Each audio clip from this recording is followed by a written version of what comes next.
一条蛇蜿蜒着爬向屋内的婴儿，天真的婴儿看到后伸出了手，而蛇摆出了攻击姿势。千钧一发之际，罗伊拔出身后挂在墙上的左轮枪，枪声惊动了屋内外的人们。农妇冲进屋内抱起毫发无伤的婴儿，而婆婆捡起了地上断成2截的蛇。看到这个神秘的男人有如此身手，爱丽丝对他的身份更加好奇了。几天前的夜晚，重伤的罗伊瘫在马上停在一家农户院外，女主人爱丽丝持枪走出门外，发出警告 Declare yourself or I'll shoot。罗伊刚一抬头就挨了枪子儿倒在地上，所幸子弹只是划破了他的喉咙，没有致命。爱丽丝上前仔细查看了伤势，确认对方不会造成威胁后，将这个陌生男人抬进谷仓。婆婆连夜用土方为他清理了伤口，在悉心照料下，罗伊的伤势好转，但身体依旧很虚弱，喉咙处的伤口让他无法开口说话。爱丽丝也一直不清楚他的名字和身份。夜晚，爱丽丝到谷仓看望罗伊时，意外看到了他的随身信件。通过信封上的署名，爱丽丝得知了罗伊的姓名，但依旧不知道他的身份。身体逐渐恢复的罗伊对院中的马群很感兴趣，独自走进马栏中驯马，看着狂躁的马群被安抚得井井有条。爱丽丝的家人感觉此人不一般。男孩阿特对罗伊非常友好，邀请他与家人一同用餐。此时院外来了位不速之客，爱丽丝立刻持枪到院中防备。That's far enough。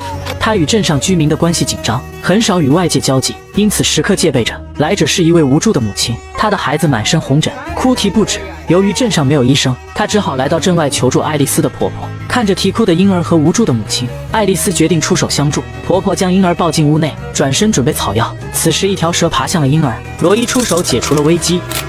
罗伊一言未发，走出屋外修建马栏，喉咙的伤口有所好转。他声称自己明天就会离开。之后他询问爱丽丝为何祖孙3人住得如此偏僻，爱丽丝没有明讲，只是说自己死了2任丈夫。午后，警长比尔前来拜访爱丽丝，比尔丧妻，爱丽丝丧夫，两人互有意思，但一直没有挑明关系。镇上的居民想收购爱丽丝几匹马，由于双方关系紧张，只好由比尔出面。比尔讲明了购马的来意，以及匪帮在北方边镇的残忍行径。他告诉爱丽丝，有个名叫罗伊的匪徒因为钱与老夫起了争执，匪帮的人正在追杀他。听到罗伊与匪帮有关联，爱丽丝心头一震，邀请比尔到屋内讲话。罗伊看到了比尔胸口的紧张，察觉到他的身份，于是主动进屋找比尔自首。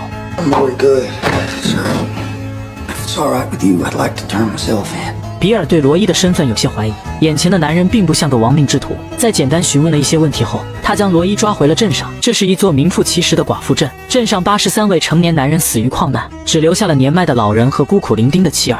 镇上正在举办一场晚宴，水银矿业与镇上的代表在此商讨重启矿产生意。在失去劳动力和矿场的2年中，拉贝尔镇没有了收入来源。镇长的遗孀玛丽为帮小镇摆脱困境，提出与水银矿业合伙修建矿场，利润55分成。但水银矿业想要90%的利润，为此他们开出了丰厚的条件，提出调动近100名男性劳动力到镇上工作，以及用铁和砖重建这座木泥小镇。男性劳动力在这座寡妇镇堪称是稀缺资源，以萨拉为首的几位女性代表动心了，但玛丽坚持反对。We lost our husbands and a few horses. We're still here. Your children are still here. The silver's still here. And it's still our goddamn silver. And that means we still got choices. And mister, we're a lot fucking stronger than you think we are. 眼看支持派与反对派一时僵持不下，水银矿业的代表用了招欲擒故纵，假意要离开，并甩下一张2万美刀的支票，提议让在座的镇代表投票决定是要钱要人，还是拒绝这些条件过苦日子。最终票数以少胜多，拉贝尔镇向水银矿业妥协了，这让玛丽非常的失望。另一边，警长比尔将罗伊关进镇上的办公室，并刻意向其他人隐瞒了罗伊的身份，避免消息外传后被老福的匪帮盯上。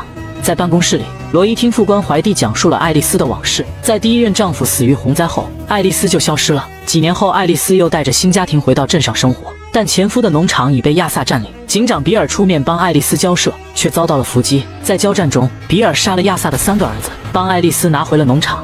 之后，爱丽丝的第2任丈夫遭人报复后被中枪死在大街上，不清楚是何人所为。2周后，亚萨的妻子意外死于风湿热。自那以后，镇上的居民都传言是爱丽丝和她的印第安婆婆为复仇下了毒咒，这也是爱丽丝一家被孤立的原因。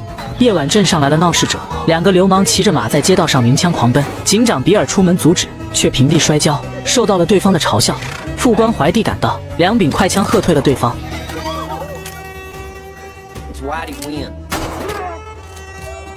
在镇居民的围观下，比尔颜面尽失，回到警局喝闷酒。自从丧妻后，他的视力大幅衰退，严重影响了作战能力，用遍了各种办法都难以医治。曾经的他有多英勇，现在就有多狼狈。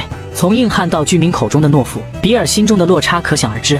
为了证明自己，比尔计划与法警老约翰合作抓捕老福。此次日清晨，他将儿女交给妹妹玛丽照顾，向众人告别后离开了小镇。无论死活奖励500美刀。墙上正张贴着亡命徒罗伊的悬赏令。修女露西曾见过罗伊的身影，在看到报纸上的新闻后，主动来到报社向编辑提供线索。在他的眼中，罗伊是个亵渎神灵的恶魔，而在报纸上，罗伊是位心存善念的匪徒，为了正义阻止老福的匪帮抢劫。老福看到新闻后非常不满，决定上门找编辑聊聊。Get the man next to some facts.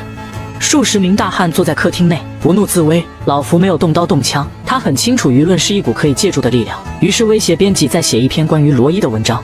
I want you to write that Roy Good betrayed me, and that I will kill any man, woman, or child who harbors him. The good people of Creed let him walk their streets, and now they don't have no streets. 此时的罗伊正在拉贝尔镇坐牢，只有警长比尔和镇外的爱丽丝知道他的身份。在比尔走后，爱丽丝持枪来到镇上，威胁副官怀蒂释放罗伊。You come on out of there and why do you go on in?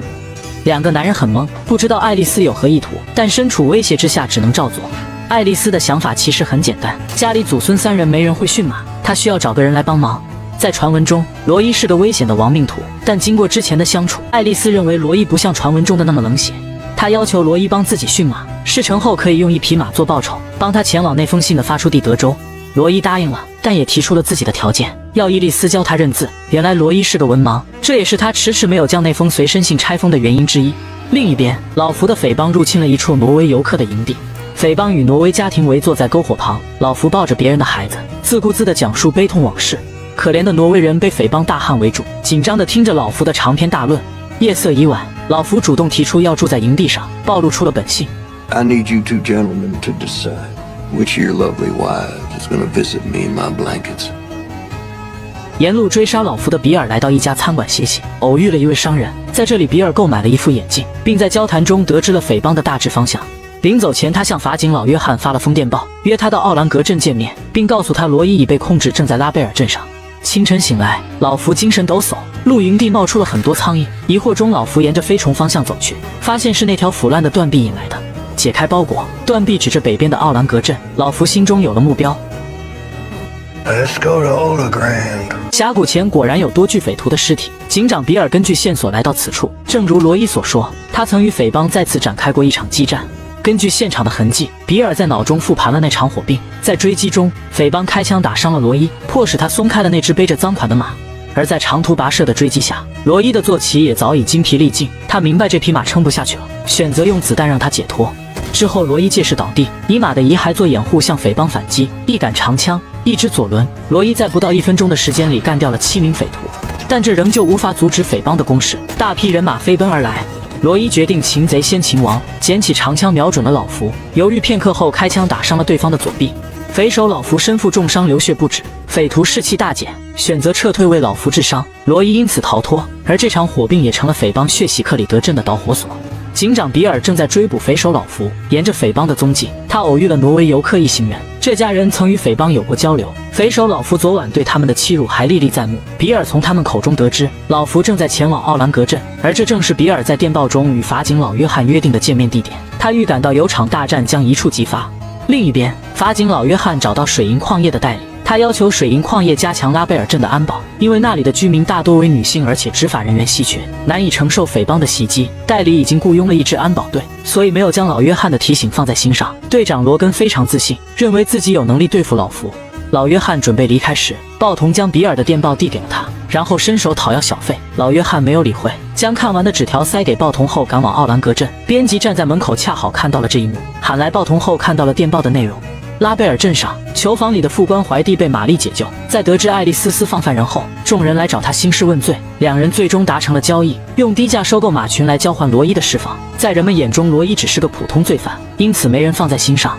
之后，罗伊便一直寄居在农场上，白天驯马，晚上学习认字，闲暇之余教阿特骑马放牧。阿特身为印第安人却不会骑马，这在西部简直是个笑话。他的父亲早逝，因此没人教授他如何成为一名合格的印第安人。看着阿特在罗伊的指导下骑术愈加熟练，爱丽丝和印第安婆婆都很激动。不久后，罗根带着安保队来到了拉贝尔镇上，他自诩为新警长，要接管拉贝尔镇。From now on, I'm the new sheriff of LaBelle, New Mexico. These here men are all my deputies. If there's anything you need, I mean anything at all, we're here to help. 镇上的成年男人越来越多，居民们都很高兴，有人欢喜有人忧，鸠占鹊巢。玛丽和怀蒂都心怀不满，但受制于人无力反对。夜晚的奥兰格镇上，老约翰来到一家酒馆歇息。酒馆内一片漆黑，酒保的手颤颤巍巍。老约翰心中起疑，询问酒保 Where is everybody? Know when they'll be back? No, Marshal, I don't.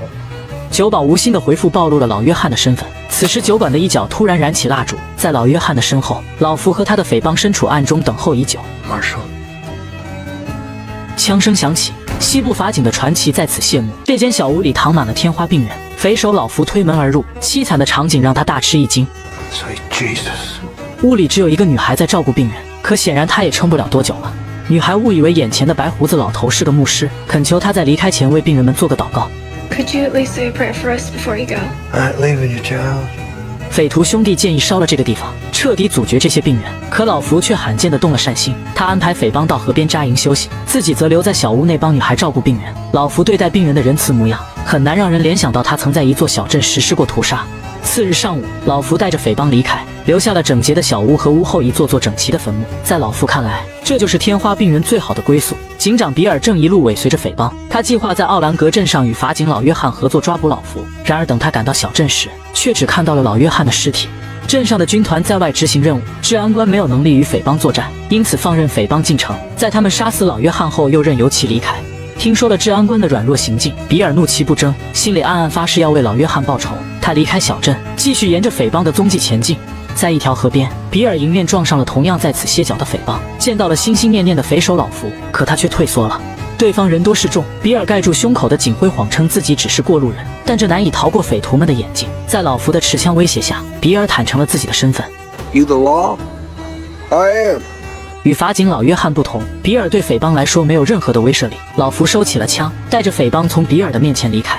此时的比尔感受到了奥兰格镇治安官的无奈，面对穷凶极恶的匪帮团体，一个人是解决不了问题的。于是他找到驻扎在附近的军团，请求他们出手相助。可少校有任务在身，不便离开。他告诉比尔，匪帮作恶多端，自有天收。比尔彻底没了办法。他当初追捕老福是为了证明自己，如今身单力薄，抓不到人，也没有脸面再回去，因此陷入了矛盾之中。另一边，报社编辑来到了拉贝尔镇，从电报上他得知这里的警长比尔逮捕了罗伊，于是拿出罗伊的悬赏令询问酒馆里的客人。罗伊的身份被比尔刻意隐瞒过，所以镇上没人知道此事。一旁的副官怀蒂曾在监狱中与罗伊有过交谈，虽然真人与悬赏令上的画像相差很大，但他还是猜出了罗伊的真实身份。编辑没有得到自己想要的线索，却得知了拉贝尔镇的另一件事。酒馆里的老头告诉他，镇上曾有一场矿难，带走了83个男人的生命。身为新闻编辑，他敏锐地感知到这会是个大新闻，这座小镇或许还有更多的秘密。于是编辑决定留在拉贝尔镇继续调查。不久后，副官怀蒂与罗伊偶遇，他提醒罗伊，镇上有位记者正拿着悬赏令调查他的身份，以后要多加小心。 It was a funny life, huh? Nobody in town ever seen him before, though. 镇上已有不少人见过罗伊的长相，随着悬赏令的传阅，日后一定会有人猜疑到他的身份，纸里包不住火。罗伊明白自己是时候离开这里了。农场上的罗伊日复一日的工作，驯完了马群，打通了井水，完成所有工作后，罗伊向爱丽丝告别，再将这匹驯好的马送往拉贝尔镇上后，他就会离开这里。来镇上送马的罗伊引起了报社编辑的注意，在居民的闲言碎语中，编辑了解到罗伊的事迹，对他的身份产生了怀疑。不久后，编辑赶回报社，发表了一篇名为《拉贝尔镇的秘密》的文章。正在追查罗伊下落的匪帮看到了这份报纸，编辑在文中添油加醋地描述了自己在拉贝尔镇的见闻，直言罗伊就藏在这座小镇上。老福因此找到了新的目标，他曾放话说要杀光收留罗伊的人，如今是时候履行诺言了。 Where the hell's LaBelle? 匪帮的人马浩浩荡荡地杀向了拉贝尔镇。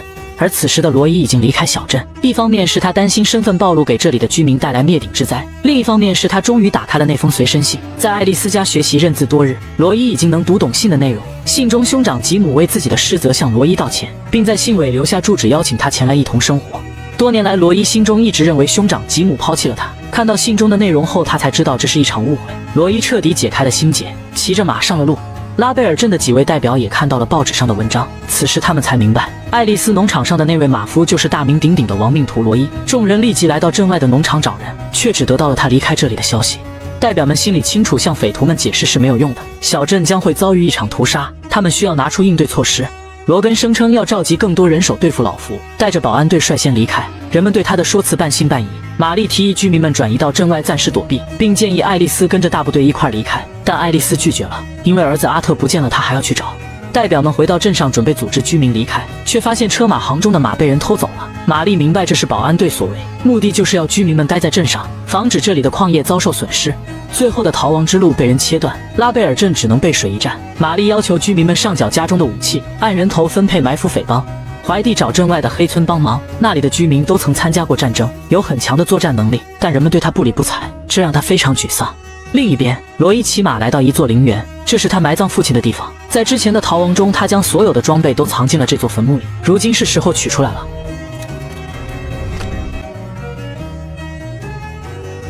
郊外的夜晚，保安队在此处露营。黑暗中走出一位不速之客，来者正是罗伊。他认出营边的马群来自拉贝尔镇，前来一探究竟。罗伊计划将这群马送回镇上，但却遭到了保安队长罗根的阻拦。面对不自量力的挑衅，罗伊光速掏出左轮枪反击。此时比尔也从黑暗中走出，将一份报纸递给罗伊查看。他在跟踪匪帮时捡到了这份报纸，得知了拉贝尔镇发生的事情。两人预感小镇将会遭遇一场劫难，准备回去支援。临走前，两人还警告保安队乖乖待在原地照料好马群，几天后会来取，否则这就是下场。匪帮的速度惊人，连夜赶到了与拉贝尔镇邻近的黑村。老福带着戴夫兄弟敲门讨要食物，借此解除对方的防备。其余的匪徒则埋伏在外盯梢。黑村人猜到了来客的身份，心怀戒备的与老福面对面坐在餐桌上。在一番剑拔弩张的对话后，双方展开了枪战。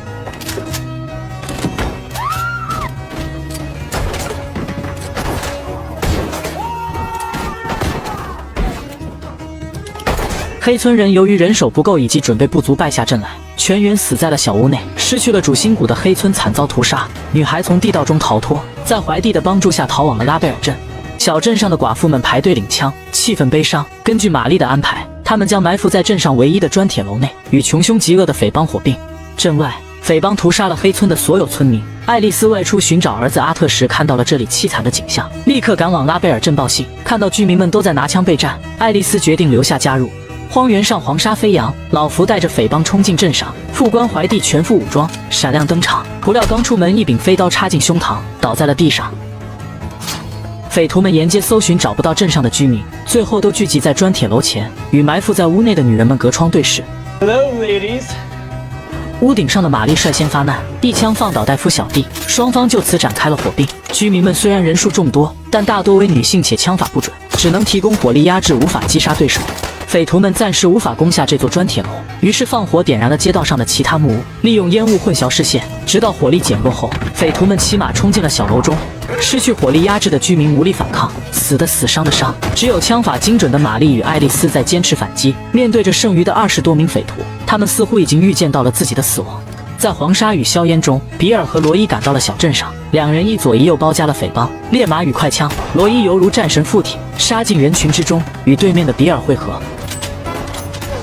危急关头，比尔也找回了曾经的自己，恢复了视力。只见他一边拉栓一边扣动扳机，弹无虚发，重振拉贝尔镇警长雄风。两人犹如神兵天降，打得匪帮难以还手。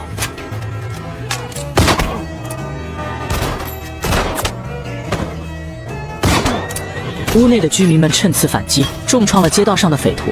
两个男人与砖铁楼上的女人们配合默契，团灭了匪帮。幸存的女人们走出小楼，看着街上的凄惨景象，感慨不已。藏在暗处的老弱病残们走上街道，与家人相拥。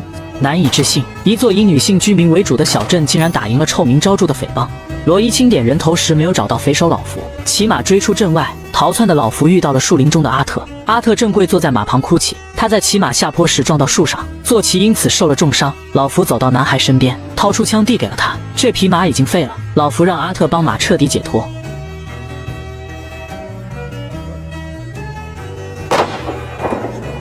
枪声吸引了罗伊，他闻声而来，阻止老福接近阿特。Have you got a pappy? Leave him be, Frank. 亦师亦父的两人是时候有个了断了。罗伊与老福默契地来到平原上对枪，老福脱去外套，露出断臂，想借此给罗伊心理压力。两人快速拔枪射击，枪声响起，老福跪倒在地。罗伊靠近后给了他最后一击。拉贝尔镇上，居民们来到公墓上为怀蒂祷告，人们悲伤的说不出话。姗姗来迟的牧师主持了这场葬礼。镇外，罗伊与爱丽丝母子告别后离开了农场，接下来会由比尔继续照顾他们。在罗伊离开后不久，爱丽丝在农场上一根歪倒的篱笆桩下发现了一袋钱，这正是罗伊那天从匪帮手中抢来的5万美刀。钱袋中还有罗伊留给爱丽丝的一封信，信上只有歪歪扭扭的2个字：感谢。